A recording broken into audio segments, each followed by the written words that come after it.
The year was 1942. The world was tearing itself apart in fire and steel, but in the vast indifferent expanse of the South Atlantic, a different kind of terror awaited. Poon Lim, a Chinese ship's cook, aboard the British merchant vessel SS Ben Lomond, knew nothing of U-boats or strategy. He knew only the galley, the heat, and the steady churn of the waves beneath him. Then came the impact, a scream of tearing metal, the shudder that travels deep into the bone. A single torpedo, launched by a lurking German submarine, found its mark. The SS Ben Lomond fractured and plunged into the abyss in 2 agonizing minutes. 1 minute, Poon Lim was standing over a pot of boiling water.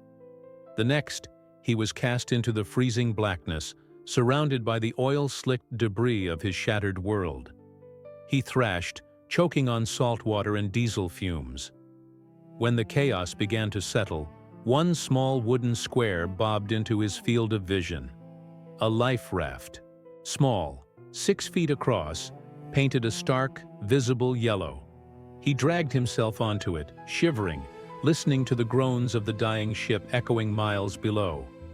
When the last bubble popped and the surface went silent, the true horror began. It was not the memory of the explosion that haunted him. It was the silence. He was alone. Utterly, cosmically alone. The raft offered meager supplies: a few tins of biscuits, a pair of flares, and a small amount of fresh water in a sealed container. These rations were meant to last a few days, perhaps a week, until rescue arrived. Poon Lim understood the silent arithmetic immediately. He was adrift in a hostile, liquid desert. His time was already running out. The sun became his enemy. It seared the skin off his back and magnified the thirst. The nights became his torturer. The darkness was absolute, save for the sickly phosphorescence of the waves. And beneath that darkness lurked things he dared not contemplate. He began to whisper promises to himself. Promises of rescue, promises of food, promises of sanity. By the 10th day, the water was gone. The biscuits were reduced to crumbs he carefully licked from the floorboards. The horizon remained the same, an unbroken circle of blue and black. Poon Lim realized that waiting for salvation was simply waiting for death. He had to become a predator. His most crucial tool was the raft itself. He took a knife and began scraping at the metal casing wrapped around the raft's perimeter. Slowly, agonizingly, he managed to pull free lengths of thin wire. This became his fishing tackle. For bait, he used fragments of the biscuits he had painstakingly saved. The first successful catch was a small, frantic creature. He killed it quickly, the smell of its raw flesh a dizzying narcotic. He ate every part: the eyes, the guts, the bones. Survival demanded a savagery that was alien to the quiet cook he once was. The rhythm of his life devolved into a terrifying simplicity: hunt, hydrate, endure.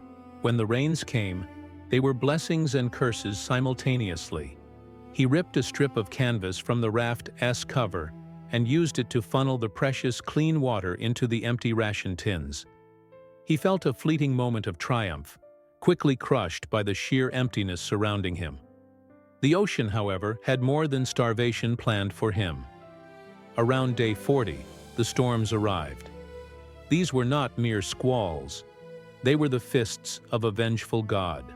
The raft was tossed like a lost toy.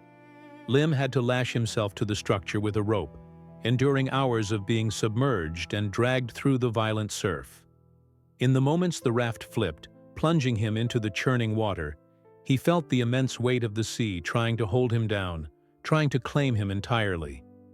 He often wondered during those battles if the sea was alive, if it enjoyed his suffering. Then came the sharks. They appeared one morning, sleek shadows patrolling the perimeter of the yellow square. They did not attack immediately. They circled. They watched. They were a constant, silent presence of impending, inevitable doom. One afternoon, a large shark, drawn by the scent of a small fish Lim had caught, swam close to the raft. Lim looked into the shark's dead eyes and saw not an animal, but a chilling premonition of his own end.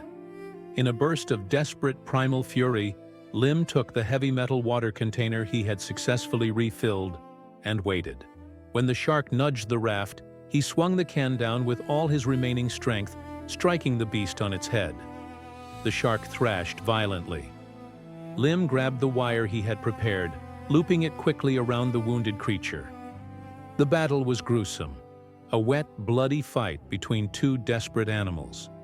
When the shark finally went limp, Lim had won a temporary reprieve and a massive, terrifying supply of food. He cut the shark open with his knife, drying strips of its flesh on the raft's surface like grotesque, bloody laundry. He began to drink the contents of its spine, the spinal fluid a thin, unsettling substitute for water. As the weeks blurred into months, the world around him ceased to be real. Passing ships saw the small yellow speck and usually dismissed it as debris. The few times a vessel came close, the flares either failed to ignite or were simply missed in the vast distance.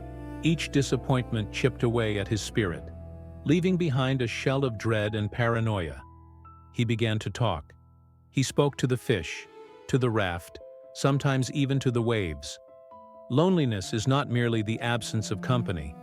It is the gnawing erosion of identity, where the vast, blue emptiness starts to speak back in your own voice.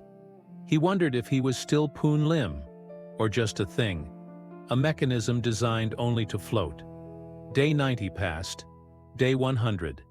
He was surviving longer than anyone should. He had become a world record holder in the worst possible event, a triumph of will that felt indistinguishable from a slow, drawn-out torment. By day 130, Poon Lim was a skeletal phantom. His skin was burned leather. His eyes were sunken deep in his head. The raw fish and the saltwater-contaminated rain had left him profoundly weak. He had lost track of the days, measuring time only by the lunar cycles and the slow process of his body shutting down. He was ready to surrender to the deep. Then, on the afternoon of day 133, he saw it. Not a mirage, not a ship, but a slight discoloration in the water. Muddy water. Land. He drifted into the shallow, turbulent waters off the coast of Brazil. A small Brazilian fishing boat spotted the yellow raft, or rather, the ragged figure clinging to it. The fisherman pulled him aboard, treating him not as a survivor, but as a ghost resurrected from the sea. Poon Lim was rushed to a hospital. He walked ashore with assistance, able to speak, though his voice was a rasp. When asked how he endured the ordeal, his answer was chillingly simple. He said he kept his mind active by constantly calculating his resources and telling himself the same thing every morning. I will live today. When he was discharged, investigators confirmed his story. He had lost 40 pounds, but he had lost none of his fingers or toes, a testament to his discipline. He had defied the calculations of fate and the cruelty of the South Atlantic. Poon Lim had survived 133 days alone at sea. He broke the world record. Yet, the story is not simply one of human resilience. It is a story about the dreadful price of that resilience. To survive in that black isolation, he had to shed his humanity and become something cold, resourceful, and utterly unforgiving. He was hailed as a hero, but one must ask what terrible, silent things the vast, watching ocean whispers back to a man who spends over 4 months staring into its depths. Poon Lim carried the record, yes, but he also carried the permanent, chilling understanding that the abyss is always waiting, and sometimes the only difference between life and death is whether you are willing to become as savage as the sea itself.